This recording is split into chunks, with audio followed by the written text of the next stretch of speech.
«Ande con cuidado», gritó mi guía. «Hay un escalón». Descendiendo con seguridad por el escalón de cuya existencia así me informó, entré en una amplia habitación, iluminada por enceguecedores reflectores eléctricos, mientras el sonido de nuestros pasos era lo único que quebraba la soledad y el silencio del lugar. ¿Dónde me encontraba? ¿Qué estaba haciendo yo allí? Pregunta sin respuesta. Una larga caminata nocturna, puertas de hierro que se abrieron y se cerraron con estrépitos metálicos, escaleras que se internaban, así me pareció, en las profundidades de la tierra. No podía recordar nada más. Carecía, sin embargo, de tiempo para pensar. «Seguramente usted se estará preguntando quién soy yo», dijo mi guía. «El coronel Pierce, a sus órdenes». «¿Dónde está?» «Pues en Estados Unidos, en Boston, en una estación». «¿Una estación?» «Así es, el punto de partida de la compañía de tubos neumáticos de Boston a Liverpool».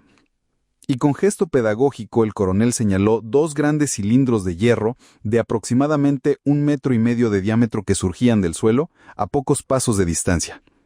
Miré esos cilindros, que se incrustaban a la derecha en una masa de mampostería, y en su extremo izquierdo estaban cerrados por pesadas tapas metálicas de las que se desprendía un racimo de tubos que se empotraban en el techo.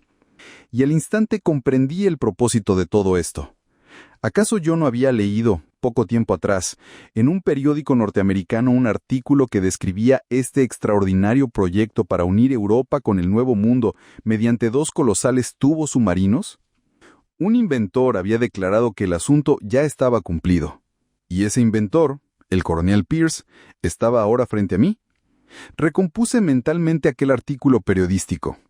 Casi con complacencia, el periodista entraba en detalle sobre el emprendimiento. Informaba que eran necesarios más de 3,000 millas de tubos de hierro, que pesaban más de 13 millones de toneladas, sin contar los buques requeridos para el transporte de los materiales, 200 barcos de 2,000 toneladas, que debían efectuar 33 viajes cada uno. Esta Armada de la Ciencia era descrita llevando el hierro hacia 2 navíos especiales, a bordo de los cuales eran unidos los extremos de los tubos entre sí, envueltos por un triple tejido de hierro y recubiertos por una preparación resinosa, con el objeto de resguardarlos de la acción del agua marina. Pasado inmediatamente el tema de la obra, el periodista cargaba los tubos, convertidos en una especie de cañón de interminable longitud, con una serie de vehículos que debían ser impulsados con sus viajeros dentro por potentes corrientes de aire de la misma manera en que son trasladados los despachos postales en París. Al final del artículo se establecía un paralelismo con el ferrocarril, y el autor enumeraba con exaltación las ventajas del nuevo y osado sistema. Según su parecer, al pasar por los tubos, debería anularse toda alteración nerviosa, debido a que la superficie interior del vehículo había sido confeccionada en metal finamente pulido. La temperatura se regulaba mediante corrientes de aire, por lo que el calor podría modificarse de acuerdo con las estaciones. Los precios de los pasajes resultarían sorprendentemente bajos debido al poco costo de la construcción y de los gastos de mantenimiento. Se olvidaba, o se dejaba aparte, cualquier consideración referente a los problemas de la gravitación y del deterioro por el uso. Todo eso reapareció en mi conciencia en aquel momento. Así que aquella utopía se había vuelto realidad, y aquellos 2 cilindros que tenía frente a mí partían desde este mismísimo lugar, pasaban luego bajo el Atlántico y finalmente alcanzaban la costa de Inglaterra. A pesar de la evidencia, no conseguía creerlo. Que los tubos estaban ahí era algo indudable, pero creer que un hombre pudiera viajar por semejante ruta, jamás. Obtener una corriente de aire tan prolongada sería imposible, expresé en voz alta aquella opinión. Al contrario, absolutamente fácil, protestó el coronel Pierce. Todo lo que se necesita para obtenerla es una gran cantidad de turbinas impulsadas por vapor, semejantes a las que se utilizan en los altos hornos. Estas transportan el aire con una fuerza prácticamente ilimitada, propulsándolo a 1,800 kilómetros horarios, casi la velocidad de una bala de cañón, de manera tal que nuestros vehículos y con nuestros pasajeros efectúan el viaje entre Boston y Liverpool en 2 horas con 49 minutos. ¿1,800 kilómetros horarios?, exclamé. Ni uno menos. ¿Y qué consecuencias maravillosas se desprenden de semejante promedio de velocidad? Como la hora de Liverpool está adelantada con respecto a la nuestra, en 4 horas y 49 minutos, un viajero que salga de Boston arribará a Liverpool a las 3:53 de la tarde. ¿No es este un viaje hecho a toda velocidad? Corriendo en sentido inverso, hacia estas latitudes, nuestros vehículos le ganan al Sol más de 900 kilómetros horarios como si treparan por una cuerda movediza. Por ejemplo, partiendo de Liverpool al mediodía, el viajero arribará a esta estación a las 9:34 de la mañana.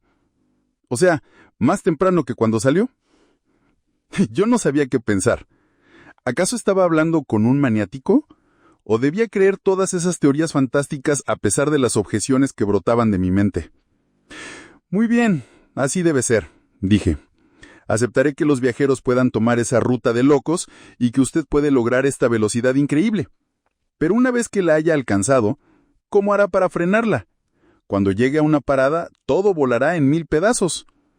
No, de ninguna manera, objetó el coronel, encogiéndose de hombros.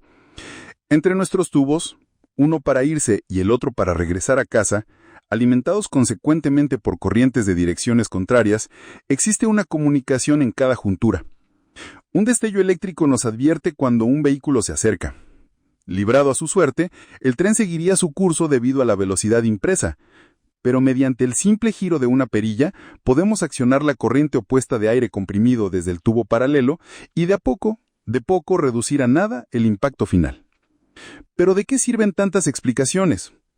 ¿No sería preferible una demostración? Y sin aguardar mi respuesta, el coronel oprimió un reluciente botón plateado que salía del costado de uno de los tubos. Un panel se deslizó suavemente sobre sus estrías, y a través de la abertura así generada, alcancé a distinguir una hilera de asientos. En cada uno de ellos cabían confortablemente 2 personas, lado a lado. «¡El vehículo!», exclamó el coronel. «¡Entre!». Lo seguí sin oponer la menor resistencia, y el panel volvió a deslizarse tras nosotros, retomando su posición anterior. A la luz de una lámpara eléctrica que se proyectaba desde el techo, examiné minuciosamente el artefacto en que me hallaba. Nada podía ser más sencillo. Un largo cilindro, tapizado con prolijidad. De extremo a extremo se disponían 50 butacas en 25 hileras paralelas. Una válvula en cada extremo regulaba la presión atmosférica, de manera que entraba aire respirable por un lado y se descargara cualquier exceso que superara la presión normal. Luego de perder unos minutos en este examen, me ganó la impaciencia. «Bien», dije, «¿es que no vamos a arrancar?». «Si no vamos a arrancar», exclamó el coronel, «ya hemos arrancado». ¿Arrancado? ¿Sin la menor sacudida? ¿Cómo era posible? Escuché con mucha atención, intentando detectar cualquier sonido que pudiera darme alguna evidencia. Si en verdad habíamos arrancado, si el coronel no me estaba mintiendo al hablarme de una velocidad de 1800 kilómetros horarios, ya debíamos estar lejos de tierra, en las profundidades del mar, junto al inmenso oleaje de cresta espumosa por encima de nuestras cabezas, y en cada instante probablemente confundiendo el tubo con una serpiente marina monstruosa de especie desconocida. Las ballenas estarían batiendo con furiosos coletazos nuestra larga prisión de hierro. Pero no escuché más que un sordo rumor, provocado sin duda por la traslación de nuestro vehículo, y ahogado por un asombro incomparable, incapaz de creer en la realidad de todo lo que estaba ocurriendo, me senté en silencio dejando que el tiempo pasara. Luego de casi una hora, una sensación de frescura en la frente me arrancó de golpe del estado de somnolencia en que había caído gradualmente. Alcé el brazo para tocarme la cara. Estaba mojada. ¿Mojada? ¿Por qué estaba mojada? ¿Acaso el tubo había cedido a la presión del agua? Una presión que obligadamente sería formidable, pues aumenta a razón de una atmósfera por cada 10 metros de profundidad. Fui presa de pánico. Aterrorizado, quise gritar. Y me encontré en el jardín de mi casa rociado generosamente por la violenta lluvia que me había despertado. Simplemente me había quedado dormido mientras leía el artículo de un periodista norteamericano, referido a los extraordinarios proyectos del coronel Pierce, quien a su vez, mucho me temo, también había sido soñado. Gracias por escuchar Un Expreso del Futuro, de Julio Verne. Si este audiolibro fue de tu agrado, no te olvides de presionar el botón de like en el video y suscríbete al Club del Vocablo para escuchar más literatura universal. haz clic en el recuadro para ir al siguiente audiolibro.